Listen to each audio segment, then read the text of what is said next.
Hello दोस्तों, दुनिया में कई तरह के लोग होते हैं जिनमें से कुछ वास्तविक होते हैं और कुछ काल्पनिक। लेकिन कुछ प्रजातियां ऐसी भी हैं जिन्हें ना तो वास्तविक कहा जा सकता है और ना ही काल्पनिक। ऐसा इसलिए क्योंकि ना तो ऐसे लोगों के होने की कोई सबूत मिलते हैं और ना ही इन लोगों के अस्तित्व को पूरी तरह से झुठलाया जा सकता है। ये लोग इतने मिस्टीरियस होते हैं कि इनके बारे में संपूर्ण ज्ञान किसी के पास नहीं होता। ऐसी ही प्रजाति का नाम है वैम्पायर्स। ये लोग ना तो पूर्ण रूप से इंसान होते हैं और ना ही पूरे जानवर, और ये लोग ना तो पूर्ण रूप से जीवित होते हैं और ना ही मरे हुए। इतिहास में पाए जाने वाले दस्तावेज के अनुसार वैम्पायर्स वह प्रजाति होती है जो यूं तो मृत लोग होते हैं, लेकिन किसी खास दिन वह जाग उठते हैं और अपनी अपनी कब्रों से बाहर निकलकर आते हैं। जागने के बाद ये लोग अपनी भूख को शांत करने के लिए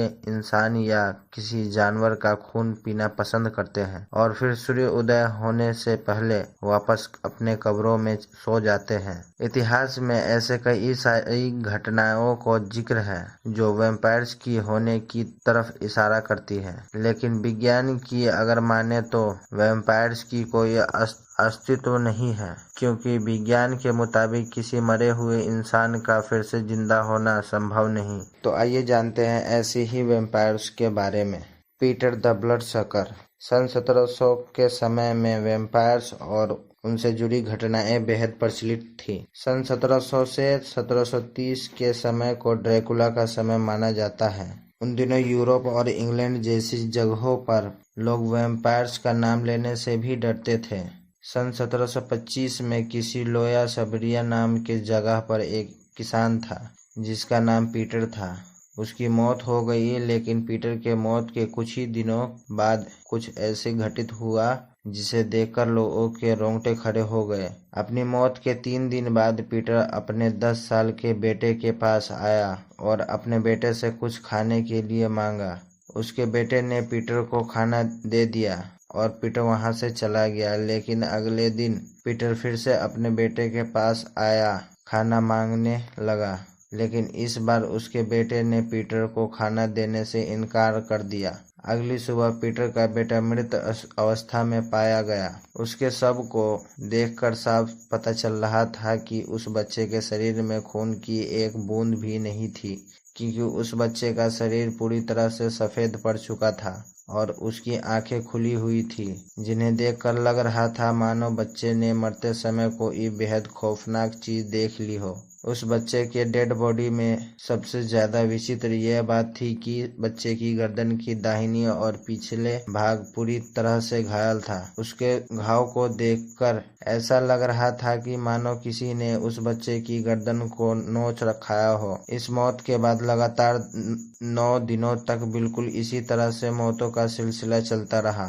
और उस गांव के लोगों के बीच खौफ इस कदर बढ़ गया कि गांव वालों ने वैम्पायर हंटर की सहायता लेने का फैसला लिया। इन वैम्पायर्स हंटर ने जब सभी मौतों और उन सभी 10 लोगों की डेड बॉडी की जांच की तो पाया कि सभी मौतों के पीछे किसी पिशाच यानी वैम्पायर्स का हाथ है। उन्होंने जब पीटर की कब्र को खोलकर देखा तो वहां मौजूद सभी लोग हैरत में पड़ गए। उन्होंने देखा कि पीटर का मृत शरीर अभी भी बिल्कुल ताजा था और उसके कपड़े खून से भीगे हुए थे। पीटर के छाती पर एक छड़ी रखी हुई थी और पीटर के मुंह में किसी पक्षी के पंख मिले। पीटर के लाश को उसके कब्र से निकालकर आग में जला दिया गया और उसके राख को पास के एक चर्च के सामने दफना दिया गया ताकि पीटर का पिशाच फिर से न आ जाए। इसके बाद पीटर को दोबारा कभी नहीं देखा गया, लेकिन पीटर के छाती वह छड़ी और मुंह में पक्षी का पंख कहां से आए इसे कोई नहीं सुलझा पाया या पीटर पर किसी प्रकार का अनुष्ठान करके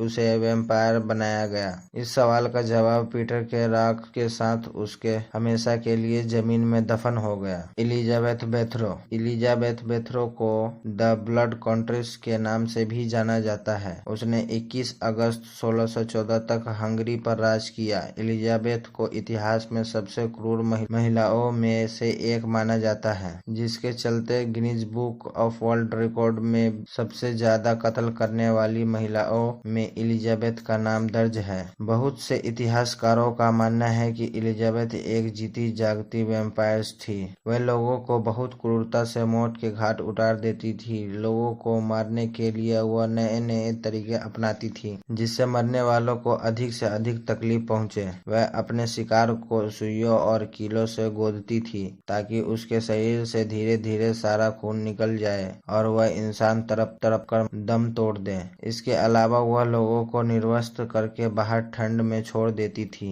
जब तक उसका शरीर ठंड की वजह से जम नहीं जाता था। यही नहीं, एलिजाबेथ काला जादू करने में भी माहिर थी। 10 से 14 साल की लड़कियों को मारकर उनके खून से स्नान करती थी। उसका मानना था कि 10 से 14 साल की लड़कियों के खून से स्नान करने से उसका सौंदर्य बरकरार रहेगा। एलिजाबेथ के क्रूरता से तंग आकर अन्य राज अधिकारियों ने एलिजाबेथ को बंदी बना लिया और उसको अपने जीवन के आखिरी दिन जेल में गुजारने पड़े। 1614 में एक रात एलिजाबेथ ने अपने जेल के पहरेदार से शिकायत की उसे हाथों पर बहुत ठंड लग रही है और वह अपने हाथों को महसूस नहीं कर पा रही है। एलिजाबेथ ने पहरेदार को बताया कि उसे ऐसा लग रहा है कि उसका पूरा शरीर आग के चपेट में है। उसे असहनीय जलन का एहसास हो रहा है, लेकिन पहरेदार ने एलिजाबेथ के सारी बातों को नजरअंदाज कर दिया। अगली सुबह एलिजाबेथ को जेल में मृत पाया गया। एलिजाबेथ के मौत के बाद उसे